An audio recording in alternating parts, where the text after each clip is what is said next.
My name's Phil Holland. I'm a programmer who's been using SAS since 1981. I've only been using the graphics template language for 2 or 3 years, I suppose. But I've got particularly enthusiastic about this particular style of programming. And you'll see as I go through this slide how it's possible to visualize the code and then work out where everything should be fairly easily. Next slide, please. What I'm going to do is an introduction to GTL, graphics template language. I've got some standard data which you'll see in all the presentations that I do on graphics template language, and it's designed to give a variety of positions of the graph, so you can produce some interesting results without having to do a great deal. Plus the fact you'll be able to use this data yourself because it's made from data which is available in all SAS systems. Then I'm going to do some simple graphs in SGPLOT, which is one of the new plot routines. This will give you an idea of what it's capable of, and then we'll look at the individual graphics templates and produce some templates for line plots. And I've used in quotes forest plot because you'll complain that it's not actually a forest plot at all. But the reason for doing that is to show how little change you need to do to a particular template you already have to make something that's useful for a different reason. And then we'll just look at some conclusions. Next slide, please. GTL is a template language. There are a lot of template languages actually already existing in the SAS system. They've been around since version 9 as the graphics templates, but the language itself is very similarly structured, and you use proc template to generate these. And the stat graph templates are stored in a file called a SAS item store, which can be shared and controlled, but is not normally visible to any SAS user. So you need to take care about where you're going to put these. Generally, they would go into SAS user or into your work library. Next slide, please. The template structure is very, very similar throughout all of them. The key parts I've put up in different colors here, and it's all nested. So you have an outside section which is colored blue here, which has all the basic input and output information. So there's a row there that says dynamic. These are equivalent to parameters that you can put in, and then there's another option which is column, which is specifying the variables that are available from your standard data set. I would suggest that the column statement is not really necessary. The dynamic statement is probably the most important for making a template which a large number of people can use for different purposes. So you can put in different data and then use the dynamic values to specify the data that you're working with. The next level in, I think you probably describe that as sort of beige-ish color. The begin graph and end graph statements are important for just enclosing the graphics information that you're going to be producing. Within that, there's excuse me. Within that, there's an entry title statement. You can have, I think, any number of entry title statements you want. If they turn out to be blank, then they're ignored. So whereas in standard graphics you have to put in title, title 1, title 2, title 3 and so on, and it leaves a space if you have a title 3 that you're not using and then you go to title 4. Here each title, if it's empty, is ignored, and so it all gets blocked together, which makes things a lot simpler. And the same is true for the entry footnotes, which are at the bottom. So if you don't actually put a value in there, and it's the information can be a dynamic variable as well, so you can just put in a piece of text to fill in the title if you wish.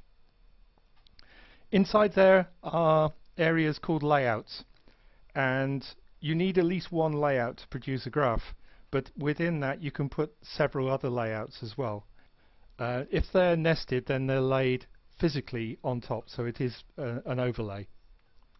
And then within each layout you can put plot statements such as graphs, text, and even footnotes as well, so you can put extra information around each graph. Okay, next please. This is standard data. It's very simple. All I've done is I've created data from a product sale dataset, but I've manipulated it slightly so that it's more comfortable for clinical programmers by using visit num as the quarter value. I've kept the values there, and I've also added standard errors as well. The value 2 is actually used in one of the graphs later on. The other key part is the predict greater than 400. If you want to have any sort of counts in an example graph, it's always better to have the counts that are different. If you don't put that predict statement in, you'll find that every single value underneath will be identical, which wasn't really very helpful. I wanted to show a little bit of variation, and then I've grouped it so that it produces the summary stats. Thank you. Next. And this is an example of the data. Not necessarily very clear, but the key is the count values are definitely different as you go down, and you've got value 1 and value 2 values, which are significantly different over a period over the axis. Thank you. Next.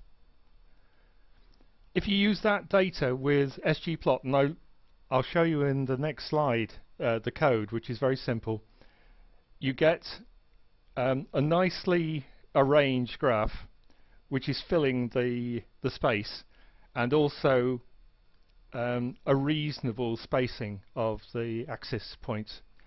That's a standard feature of GTL, that it will do the axes intelligently. Okay, next please. And that is the entire code.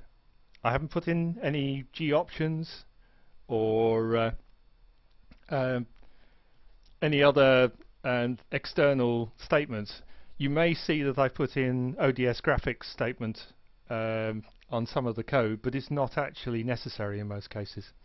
So you run proc SGPLOT and it will do all the graphics setup, and you use the default, which at the moment is PNG format, which gives a very, very clear graph.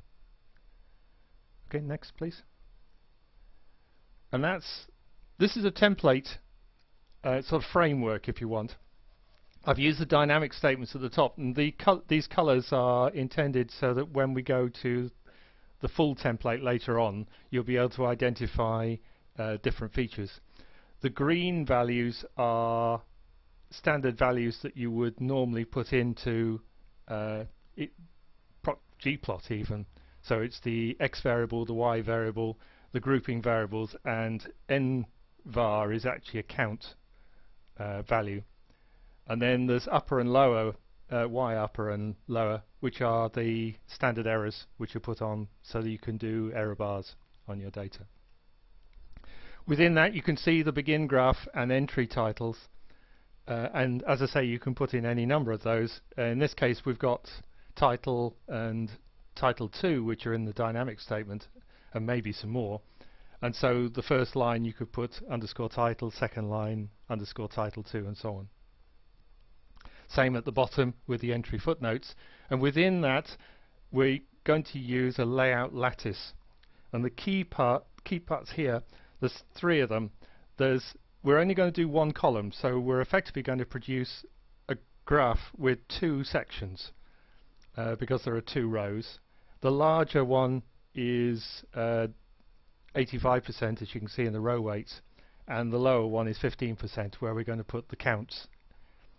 And the other key part here is the column data range, which is union all, which basically means we're going to match the axes of the 2 graphs where they match. So it's the x-axis that will be the same for both areas.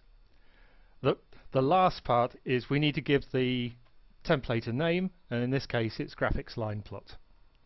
Okay, next please. That looks slightly horrific, but it's actually two layout overlays. The top one is the graph itself, and you can see xvar and and yvar1 for a series plot, and that draws the line. And then there's a scatter plot, which is drawing the points, and you do them separately. Depending on whether you want the points on top of the line or behind the line, it would be controlled by the order that you put these statements in. So if we were to put the scatter plot first and the series plot second, it would draw the line over the points. But in this case, we're actually putting the points on top. And then there's a name for the series plot, which is also seen in the discrete legend. And so it'll take the values from that series plot to for the group statement to pick out values to put into the legend itself. The lower part is actually a graph, but drawing character values. We're going to pass in the numbers of points for each x value as a character string, which is going to go into the underscore nvar1, and then use the marker character attributes to actually write that string underneath the axis point. It's a bit of a cheat, but it works really well, because even if you don't have a complete set of values there, it will always put them in the right place. And then a little bit of padding has been added to both, so that it gives a little bit of space around each of the graphs just to make it tidy. It looks complicated, but there's not actually a great deal there. The fact I've done it in capital letters probably makes it look bigger than it actually is. Next slide, please. And that's what you get. In fact, what we've done is I've selected data just for chair, and I've put in a couple of reference lines, which are not mentioned in the a template that we've seen before, but are very easy to include. And you see for the chair value, we've got the numbers for each point going along the bottom, and the axis for visit is a minimalist axis, which is the default. It will only put in the important values that are necessary. I think you can probably work out where visit 12 is without having an axis point to help you out. Okay, next please. Right, what we've got here is a call using a data step. Now, there are several ways of doing it. You'll see in the documentation you can either use a data null step, or you can use another procedure called SGRender. Each of them has a dynamic section which specifies all the different dynamic parameters and what values you're going to use. And remembering that if you miss one out, then it's set to blank, and the processing within the template will either ignore it or will just add a blank value in there instead, which means you get a lot of flexibility. The variable names should be put in quotes, but the numeric values should be left as numbers. And you see the features, the red template is marked here as well. Okay. The extra part is the value 1 upper and value 1 lower are calculated from standard error in this data step, and C count is used by taking the numeric value and then turning it into a character value, because it's required as character for that particular graph. Okay, next please.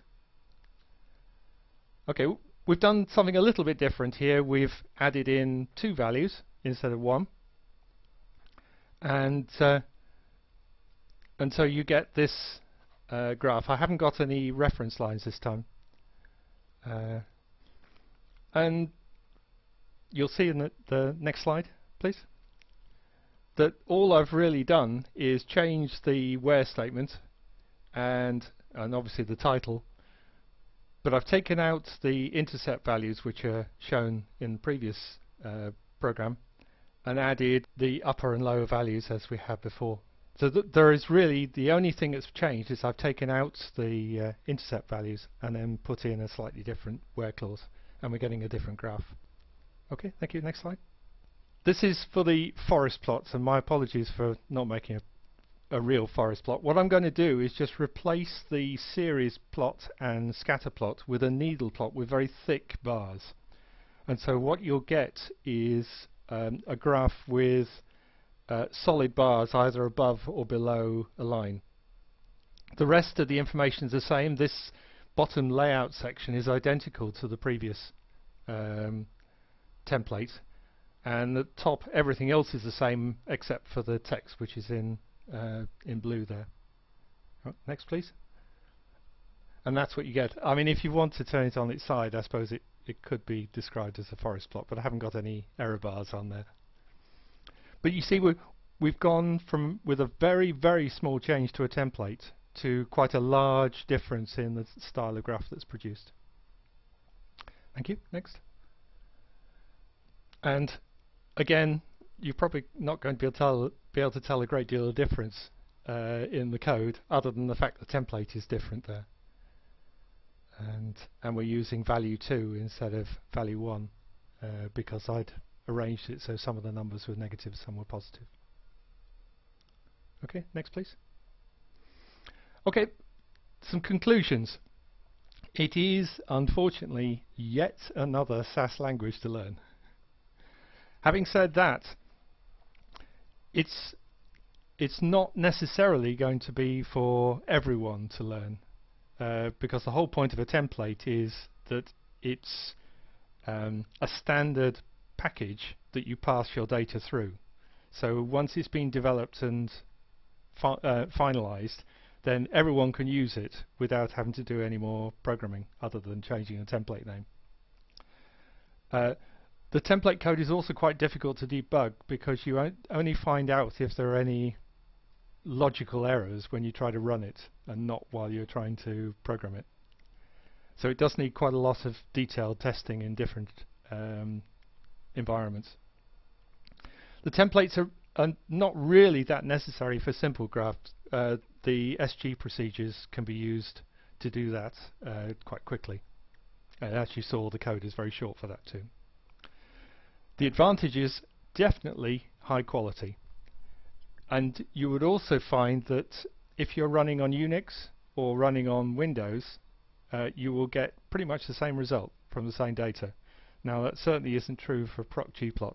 The font size, scaling and everything else, you have to do separate G options for each one.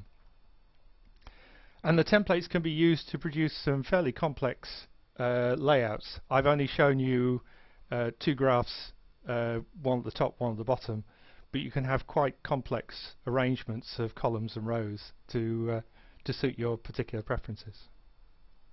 Okay, next slide please. My own feeling is the time taken to learn GTL will repay itself many times, plus the fact that once you've learnt it and produced a few graphs, people will realize that maybe it is a good idea to produce graphs this way, particularly if they're standard graphs. And it also means because the templates actually link into your style definitions, then all the colors will get passed into your graphs at the same time. The ability to produce graphs in Windows or Unix interchangeably is always a benefit, and the high quality of the graphs is a major improvement over existing SAS graph procedures. Okay. Thank you. Next. And all the code in there can be downloaded from my website, and if you have any questions, by all means drop me a line and I'll see what I can do. Next please. While there's no GTL in any of those books, anything else that you want to ask me, I'm sure you'll be able to find at least some of it there. Okay, thank you very much.